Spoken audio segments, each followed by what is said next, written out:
Olá, graça e paz. Na aula de hoje nós vamos responder a pergunta: o que é o homem? Então vamos juntos, lançar fundamentos.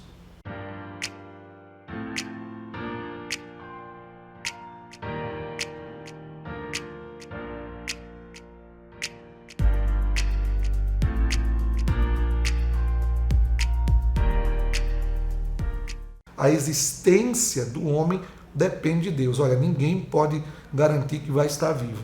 Quem dá a vida é quem sustenta. Deus deu a vida, é Ele quem sustenta a vida. Então nós não temos em nós a capacidade de dizer assim, eu vou permanecer vivo tantos anos. Nós não temos essa segurança, nós não temos vida em nós mesmos. Nós não autoexistimos. A nossa vida depende desse fôlego de vida que Deus nos deu. Depois da queda, depois do pecado, o homem passou a experimentar a morte física e a morte espiritual, que são temas que trataremos em outra aula, mas este homem foi criado então para viver e ter um futuro eterno, e não para deixar de existir. A morte que ele experimenta não é o deixar de existir, mas é a continuação de uma vida com uma qualidade que pode ser com Deus ou sem Deus, mas o homem ele não existe independente de Deus, ele não é autoexistente. No versículo 31 de Gênesis 1, diz assim: E Deus viu tudo o que havia feito, e tudo havia ficado muito bom.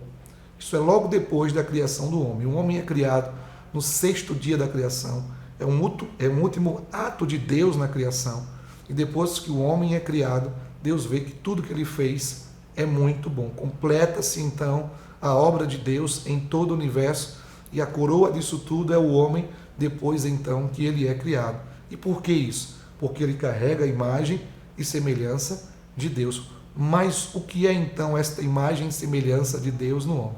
Então vamos lá, vamos ver o que a palavra de Deus nos ensina a esse respeito. Além dos textos que nós já lemos, de Gênesis no capítulo 1 e Gênesis capítulo 2, eu vou ler com você aqui mais 3 referências bíblicas e elas vão nos dar suporte para que a gente possa então entender melhor esta imagem e semelhança de Deus que o homem carrega. O primeiro deles, Gênesis capítulo 9, no versículo 6, quando Deus diz: Quem derramar sangue do homem, pelo homem seu sangue será derramado, porque a imagem de Deus foi o homem criado. O homem foi criado à imagem de Deus e por isso mesmo só Deus tem autoridade para tirar a vida deste homem.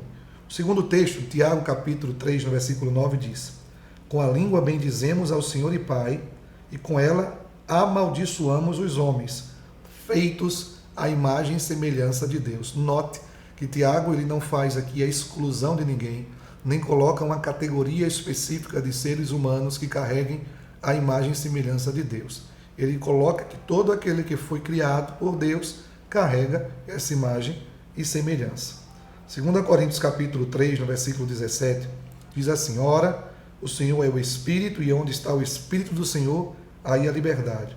E todos nós, que com a face descoberta contemplamos a glória do Senhor, segundo a sua imagem, estamos sendo transformados com glória cada vez maior, a qual vem do Senhor, que é o Espírito. Então há uma transformação que o homem vai passando, segundo está aqui o texto em Coríntios, que aproxima ele cada vez mais desta imagem que Deus ele tem para este homem.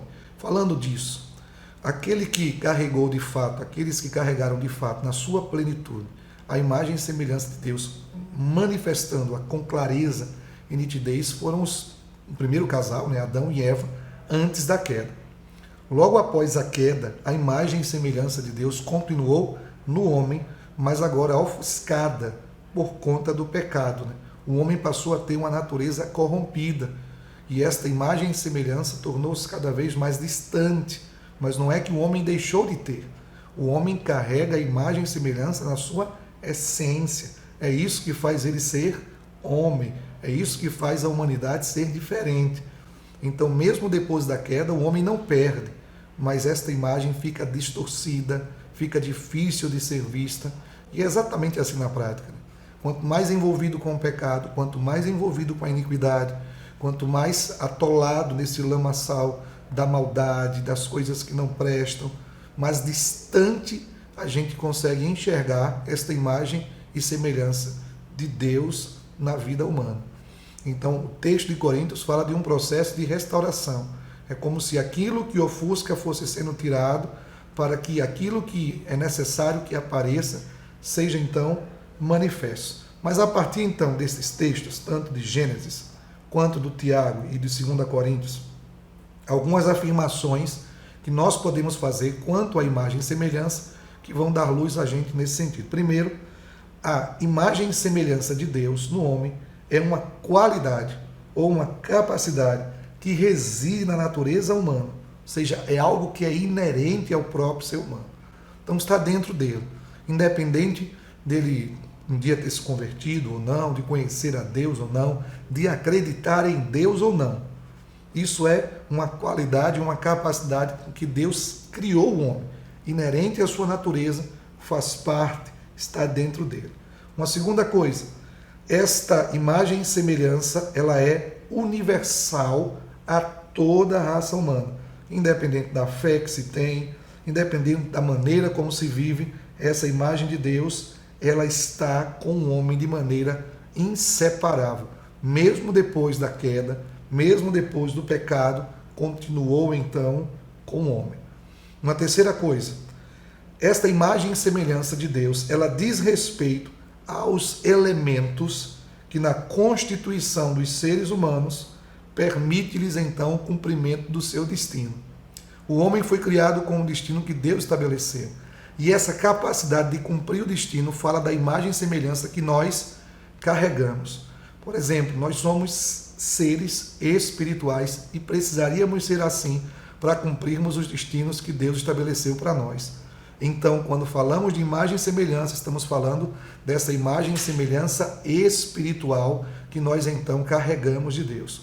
Uma outra coisa que nos faz, que nos habilita a cumprirmos com um propósito que Deus tem para nós, é o fato de termos uma personalidade, de sermos uma pessoa, ou seja, termos uma capacidade de sentir, uma capacidade de pensar, capacidade de decidir, que são esses atributos da personalidade. Assim como Deus é espírito e é pessoa, assim Deus nos criou espírito e pessoa. Ou seja, Deus nos criou com uma personalidade. Nós temos esta habilidade de pensar, de raciocinar, de entender, de fazer julgamentos. Nós carregamos dentro de nós esta questão da moralidade. Isso tem a ver também com a imagem de Deus. Deus é um ser moral e nós fomos criados à sua imagem e semelhança, ou seja, carregamos esta moralidade dentro de nós. Nós temos sentimentos, podemos sentir, nós temos o livre-arbítrio, que é a capacidade de tomar decisões. Então, quando se fala da imagem e semelhança de Deus, se fala exatamente desta relação que nós temos com Deus, que tem a ver com a espiritualidade, com a personalidade e com a moral. Então, é o que de Deus se vê em nós. Somos espirituais, Deus é espírito. Nós somos uma pessoa, Deus é uma pessoa. Nós somos seres morais, Deus é um ser moral. Então, aquilo que ele tinha dele, no que diz respeito a ser espiritual, pessoa e moralidade, ele colocou então na nossa essência. E isso então é a imagem e semelhança de Deus que nós carregamos.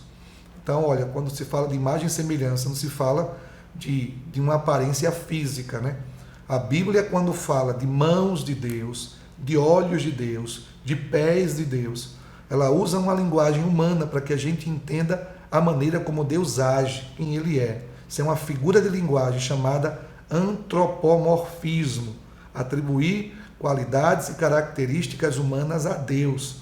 Mas a imagem e semelhança que nós carregamos não é esse corpo físico que nós temos, até porque esse aqui que nós temos um dia será transformado. Então a imagem e semelhança tem a ver com a espiritualidade, com a personalidade e com a moralidade. Então estas três coisas que faz parte, que é inerente à natureza do homem, é o que nós chamamos de imagem e semelhança de Deus que o homem carrega. Agora, este homem, na sua constituição, ele tem algumas partes distintas. E é sobre estas partes distintas que nós vamos tratar então logo em seguida.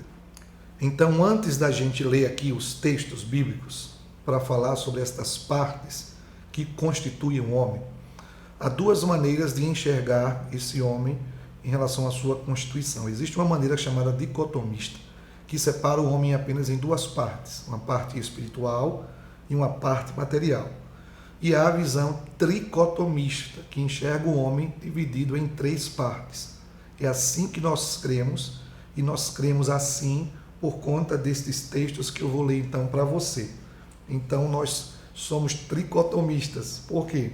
1 Tessalonicenses, no capítulo 5, no versículo 23, está escrito que o próprio Deus de paz os santifique inteiramente. Então a proposta aqui é que o homem por completo, o homem por inteiro, seja santificado. Aí, o homem ser santificado por inteiro significa o quê? O texto diz que todo o espírito, alma e corpo de vocês seja conservado irrepreensível na vinda de nosso Senhor Jesus Cristo. Então Paulo, ele coloca aqui que esta santificação completa envolverá espírito, alma e corpo. E são estas três partes que nós acreditamos que fazem do homem ser o que ele é. O homem, ele é na sua essência um ser espiritual. Esse espírito tem uma personalidade, tem uma alma que habita então em um corpo. O corpo que é o veículo que Deus nos deu para que a gente possa transitar nesta plataforma terrestre, né? Neste ambiente que nós então vivemos. Então, espírito, alma e corpo santificados para a vinda de Jesus. E Hebreus capítulo 4, no versículo 12, o autor aos Hebreus diz: pois a palavra de Deus é viva e eficaz, e mais afiada do que qualquer espada de dois gumes.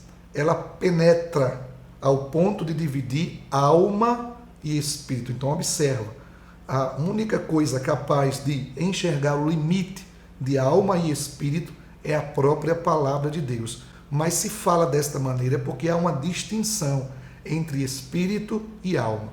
No Antigo Testamento, quando esta teologia ainda não estava tão desenvolvida quanto como chegou aqui no Novo Testamento, esse termo espírito e alma, eles eram entrelaçados, né? Então, a ideia realmente no Antigo Testamento da parte espiritual, muitas vezes é chamada de alma.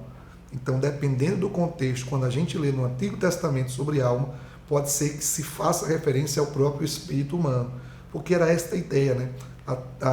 A ideia, o conhecimento da natureza humana foi um conhecimento que foi se dando de maneira progressiva. Agora, no Novo Testamento, o Espírito Santo de Deus traz uma clareza que amplia aquilo que se conhecia no Antigo Testamento.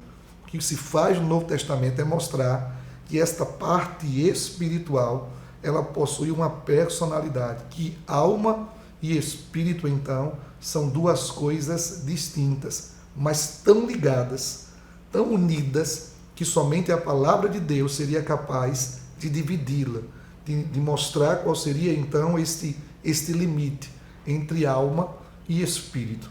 Então, uma certa ocasião, no nome de Deus, um pastor disse assim, que nós somos o espírito, que temos uma alma e habitamos dentro de um corpo.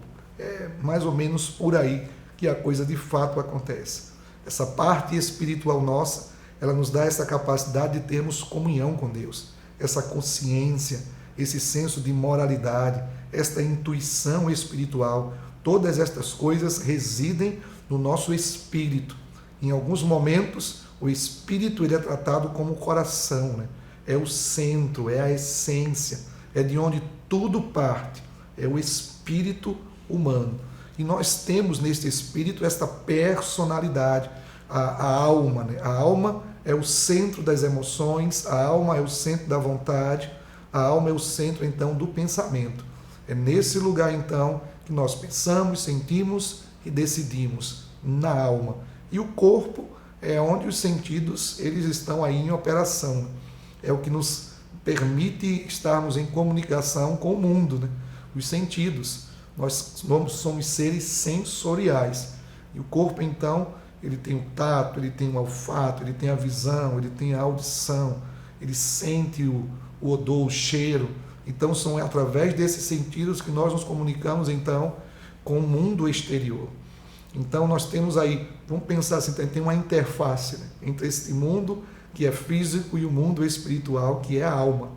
Então, a alma está ligada ao corpo e a alma está ligada ao espírito. E aí você faz essa interface. Por isso que espírito, alma e corpo precisam estar santificados para a vinda do Senhor Jesus. No novo nascimento, quando a gente entrega a vida a Jesus, o espírito que estava morto por causa do pecado recebe vida. Então, é que a Bíblia fala que nós nascemos de novo. E é nesse lugar, no nosso espírito, que o Espírito Santo passa a habitar. A nossa alma, ela vai recebendo as impressões deste mundo que a gente vive. E ela vai sendo formada a partir dessas impressões. E nós precisamos, então, depois da conversão, santificar a alma pela renovação da nossa mente. Então, muitas vezes, por conta do pecado, nós passamos a ter uma vontade adoecida, sentimentos adoecidos, a nossa própria capacidade de tomar decisões fica fragilizada. A partir do momento que nós entregamos a vida a Jesus, estas coisas vão sendo restauradas. É a renovação da mente.